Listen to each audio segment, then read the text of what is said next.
오늘은 세계 종교의 확산과 지역 문화의 형성에서 크리스트교 문화의 형성과 확산, 그 중에서도 비잔티움 제국과 동유럽 문화의 형성을 배워보도록 하겠습니다.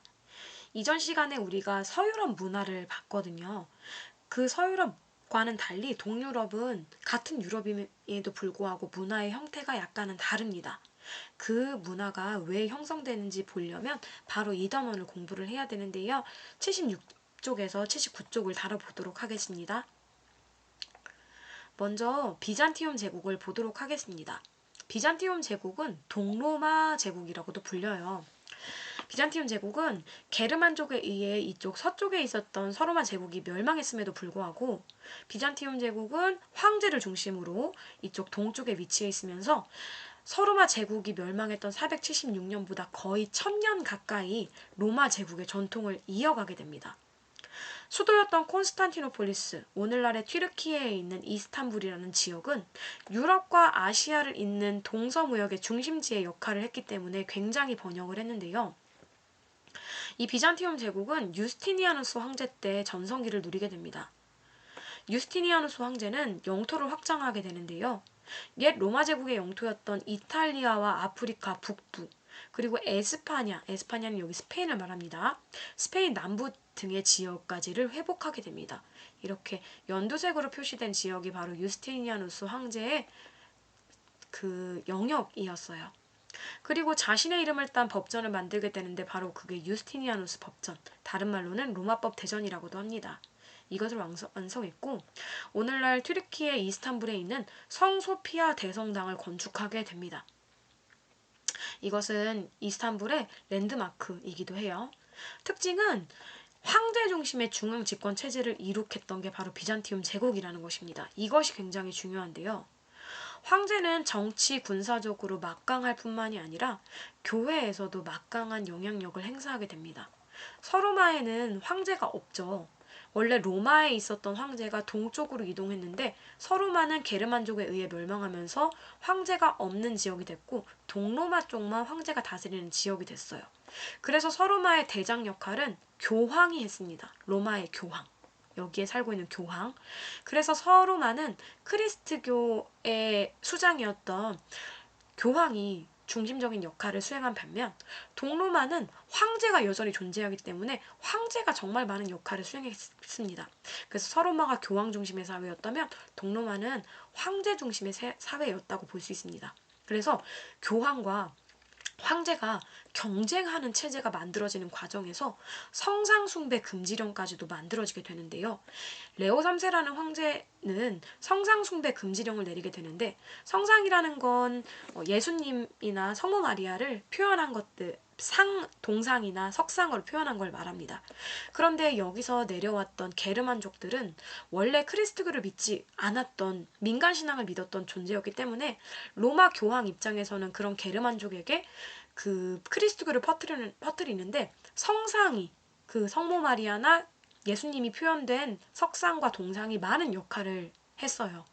여러분들도 기독교의 그런 십자가나 불교의 부처님 상을 보면 경건해지는 마음이 들잖아요. 그게 그런 것들로 연결이 되는 거거든요. 그런데 동로마에서 이미 동로마는 그런 크리스트교가 이미 굳건한 지역이었기 때문에 게르만족을 그렇게 종교로 이렇게 끌어올 필요가 없었죠. 그래서 이렇게 동로마 입장에서 서로마 지역까지 모두 다 자신의 손아귀에 넣고 싶은데 교황을 견제하는 방법으로 성상을 숭배하는 걸 금지하는 것까지 할 정도였던 것이기 때문입니다. 그래서 이런 동로마와 서로마가 약간 경쟁 관계였다라는 걸 좀 이해를 하는 게 필요해요. 비잔티움 제국의 발전과 쇠퇴를 좀 보도록 하겠습니다.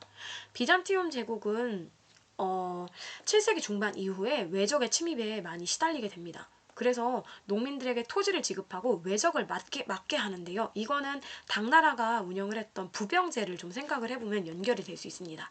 이런 과정을 통해서 자기 땅을 농사짓는 자영농이 만들어지게 되는데 이것은 서유럽이 농노가 그 농사를 짓는 사람이었죠. 농노가 약간 농민의 성격과 노예적 성격을 같이 가지고 있는 것과는 달리 동로마 지역에서는 자기 땅을 농사짓고 있는 사람들이었다라는 게 좀 다른 점입니다. 그럼에도 불구하고 이 지역은 커져가는 이슬람 세력의 지속적인 압박으로 국력이 쇠퇴하게 되는데요. 그래서 11세기 중반 이후 이슬람 세력이었던 셀주크 튀르크의 침입으로 소아시아 지역을 빼앗기게 되는데, 소아시아 지역은 그 이스탄불이 있는 지역 쪽을 의미합니다. 15세기 중엽에는 결국 오스만 제국에 의해 멸망하게 되는데 1453년에 멸망을 해요. 1453년이라는 건 476년에 서르마 제국이 게르만족에 의해 멸망했던 것보다 거의 1000년을 가까이 로마 문화를 간직했다라는 걸 의미하기 때문에 이게 굉장히 중요합니다. 이게 바로 그 동로마의 문화의 모습이에요. 동로마는 이렇게 성소피아 대성당, 튀르키예 이스탄불에 있는 이 대성당, 유스티니아누스 황제가 만든 거죠. 이런 성당이 특징이고 이게 바로 비잔티움 양식이거든요. 그 비잔티움 양식 안에는 이렇게 모자이크, 여러분들 모자이크 활동 초등학교 때 해봤죠? 모자이크 그림을 많이 그려놓는데 이걸 모자이크화라고 합니다. 그리고 이거는 이제 다음 페이지에서 좀 설명을 하도록 하겠습니다. 그러면 이런 비잔티움 제국이 만들어낸 동유럽 문화에 대해서 배워보도록 하겠습니다.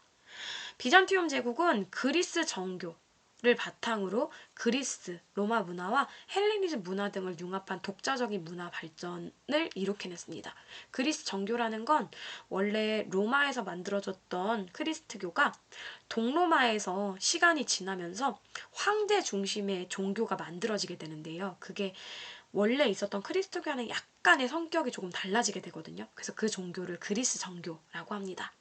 공용어는 그리스어였고요.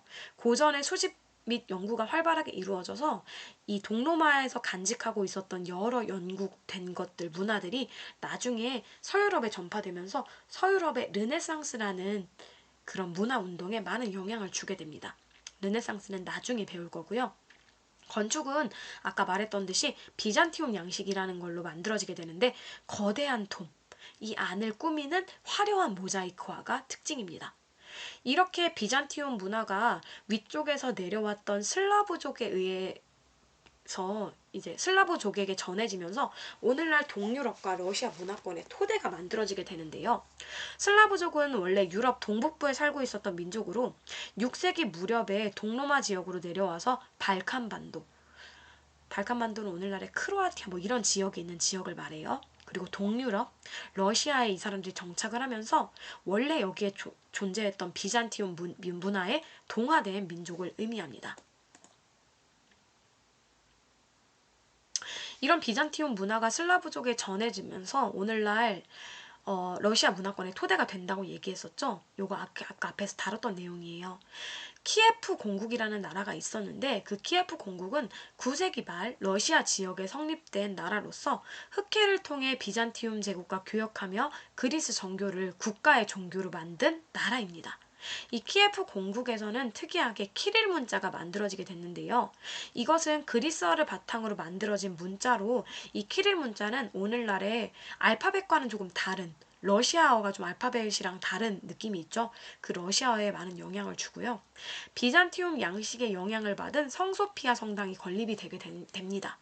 같은 성소피아 성당인데 그 키예프 공국에서 만들어진 성소피아 성당은 기존의 성소피아 대성당과 좀 모양이 다르거든요. 1453년에 비잔티움 제국이 멸망한 이후 러시아는 자신들이 비잔티움 제국의 계승자라는 걸 자처하면서 그리스 정교를 보호하기 위해 노력했고 모스크바를 콘스탄티노폴리스에 이은 제3의 로마라고 주장할 정도로 이런 비잔티움 제국의 문화를 우리가 이어받았다라는 것을 강조를 하게 됩니다. 그래서 동유럽이 러시아의 많은 영향을 아직도 받고 있는 것들은 이런 영향이라고 볼 수가 있습니다. 마지막으로 앞 페이지에서 성소피아 대성당 좀 비교를 해보고 마치도록 할게요. 요게 튀르키예 이스탄불에서 만들어진 비잔티움 양식의 성소피아 대성당이라고 보면 요것은 키예프 공국에서 만들어진 성소피아 성당입니다. 약간의 양식이 다르지만 결국 이런 양식이 러시아와 슬라브족에 의해서 이런 비잔티움 양식의 영향을 받아서 만들어진 양식이라고 볼 수 있는데요.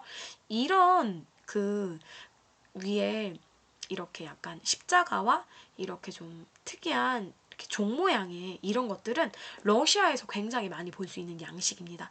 즉 비잔티움 양식이 러시아와 동유럽의 그런 슬라브족의 문화에 많은 영향을 주었다라는 걸 볼 수 있습니다. 오늘은 여기까지 하겠습니다.